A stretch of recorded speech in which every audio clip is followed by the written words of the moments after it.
Students, आपको balance sheet का एक एक्सट्रैक्ट दे रखा है जिसकी लायबिलिटी साइड में तो कुछ नहीं दे रखा, मगर एसेट साइड में आपको डेटर्स दे रखे हैं ₹16,000, जिन पे provision for doubtful dates maintain किया है ₹800 और नेट अमाउंट है 15,200।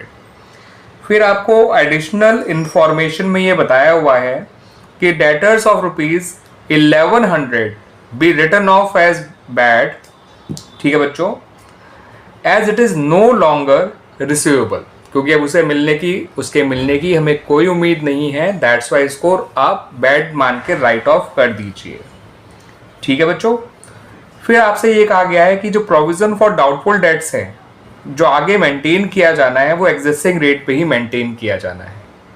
आपको इतनी इंफॉर्मेशन से रिलेटेड जर्नल एंट्रीज पास करनी है in the books of the firm.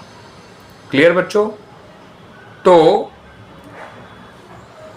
Entries बनाने से पहले बच्चों आपको पहले 2 काम करने हैं, उन्हें कर लीजिए, फिर आपकी एंट्रीज बड़ी आसानी से बन जाएंगी ये सारी की सारी।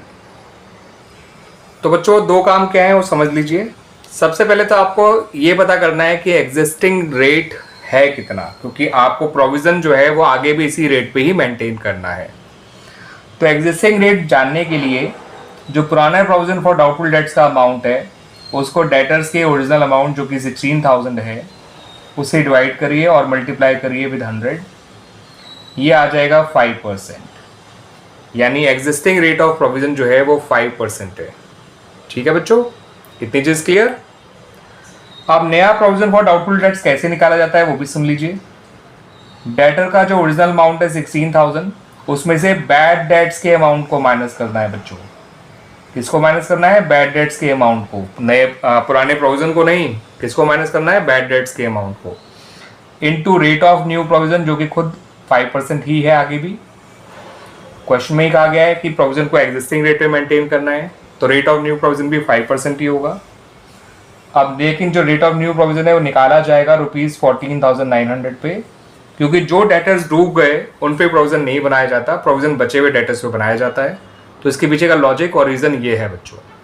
तो 16,000 जो डेटर का ओरिजिनल अमाउंट था उसमें से 1100 के डेटर डूब चुके हैं, तो प्रोविजन आपको केवल बचे हुए डेटर्स पे ही बनाना होता है।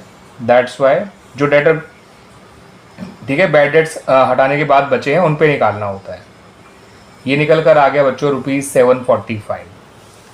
इतनी चीज क्लियर बच्चों? Now come to the journal entries related to the above information.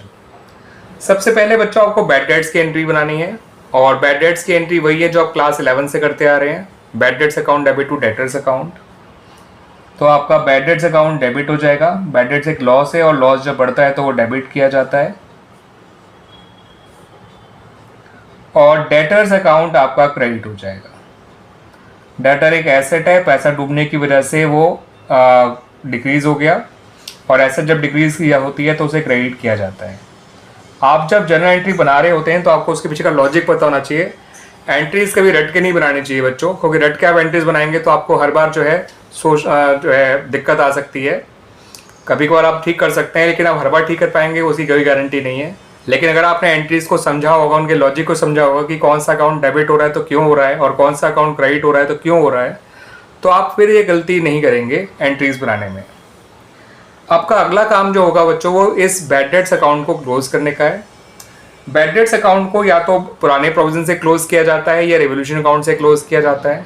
अगर पुराने प्रोविजन का अमाउंट सफिशिएंट है, इनफ है, तो हम बैड डेट्स अकाउंट को पुराने प्रोविजन से ही क्लोज कर देंगे पूरा का पूरा, रेवोल्यूशन की जरूरत नहीं पड़ेगी। लेकिन अगर पुराना प्रोविजन फॉर बैड डेट्स जो है सफिशिएंट नहीं है इस बैड डेट्स को खत्म करने के लिए, तो हमें रेवोल्यूशन अकाउंट की जरूरत पड़ेगी, जैसा कि हमारे इस क्वेश्चन में भी है। क्योंकि बैड डेट्स तो हुए हैं 1100, लेकिन पुराना प्रोविजन है केवल 800। ठीक है बच्चों, मेरी बात ढंग से सुन लीजिए बच्चों। हमें बैड डेट्स को क्लोज करने के लिए नए प्रोविजन को नहीं यूज करना है, ठीक है, वरना तो नया प्रोविजन पुराना प्रोविजन मिला के तो अच्छा खासा अमाउंट हो जाएगा 1545, है ना, और उससे 1100 तो राइट ऑफ हो सकता है। लेकिन आपको बैड डेट्स अकाउंट क्लोज करने के लिए पुराने प्रोविजन को ही यूज करना है, नए को नहीं यूज करना। अगर वो कम पड़ जाएगा तो आपको रेवोल्यूशन अकाउंट को यूज करना है। तो इस पुराने प्रोविजन को हम जब यूज करेंगे तो पुराना प्रोविजन है प्रोविजन फॉर डाउटफुल डेट्स ₹800, जो कि कम है as compared to bad debts, तो आपको रिवोल्यूशन अकाउंट को डेबिट करना पड़ेगा फॉर द डिफरेंस। आप इनके पूरे पूरे नाम लिखिएगा बच्चों, और टू बैड डेट्स अकाउंट। ये बन गई आपकी सेकेंड एंट्री। अब यहां पर एक बात समझिएगा बच्चों कि अब पुराना प्रोविजन बिल्कुल जीरो हो चुका है, ठीक है। अब पुराना जीरो हो चुका है और आपको नया चाहिए पूरा 745। तो आपको ये प्रोविजन को जो अब जीरो हो चुका है बढ़ाकर 745 करना है, क्योंकि नई बैलेंस शीट में तो आपको 745 ही शो करना है। अब पुराना प्रोविजन तो जीरो हो चुका है, ठीक है बच्चों। मतलब जेब में आपके 800 रुपये थे, वो आप खर्च कर चुके हो, लेकिन आप चाहते हो कि आपके जेब में ₹745 आगे भी रहें, तो आपको ठीक है 745 अपने जेब में पूरे पूरे डालने पड़ेंगे। अगर कुछ पैसे पहले बचे हुए होते तो डिफरेंस डालना पड़ता आपको अपनी जेब में। सपोज 200 रुपये बचे हुए होते, आपको 745 चाहिए तो आप 545 डालते हैं अपनी जेब में। लेकिन अब तो जेब पूरी खाली हो चुकी है और आप चाहते हो कि आपके जेब में ₹745 रहें, तो आपको ₹745 आपको अपनी जेब में डालने पड़ेंगे। तो आइए डालते हैं उसको जेब में, है ना बच्चों। यानी प्रोविजन पूरा क्रिएट करना पड़ेगा आपको, नया प्रोविजन पूरा पूरा, क्योंकि पुराना अब जीरो हो चुका है। और जब प्रोविजन क्रिएट किया जाता है तो ये एक फर्म के लिए नुकसान है प्रोविजन का बढ़ना, इसलिए नुकसान की वजह से रिवोल्यूशन अकाउंट डेबिट हो जाएगा और प्रोविजन का बढ़ना खुद जो है वो क्रेडिट किया जाता है। तो एंट्री बनेगी हमारी revaluation account debit to provision for doubtful debts. ये एंट्री मैं यहाँ बता रहा हूँ बच्चों। आप रिवोल्यूशन अकाउंट का नाम पूरा लिखिएगा, revaluation account debit to provision for doubtful debts account, इसका नाम भी पूरा लिखिएगा। और ये एंट्री बनेगी पूरे 745 से। क्लियर है बच्चों, आई समझ बात। इस अमाउंट को आप एक तरह से और समझ सकते हैं, मैं वो भी आपको समझा देता हूँ बच्चों। क्या पता आपको किसी और ने किसी और तरीके से समझाया हो, तो मैं आपको वो तरीका भी समझा देता हूँ। आप क्या करेंगे बच्चों, जो ये नया प्रोविजन का अमाउंट है और जो बैड डेट्स का अमाउंट है, दोनों को जोड़ेंगे, ठीक है बच्चों। तो ये कितना हो जाएगा बच्चों, 11 और 7 1845। अब 1845 में से 800 कम करेंगे तो आपका लॉस कितना आ जाएगा बच्चों, 1045। तो आपका ओवरऑल रिवोल्यूशन लॉस जो है वो 1045 है।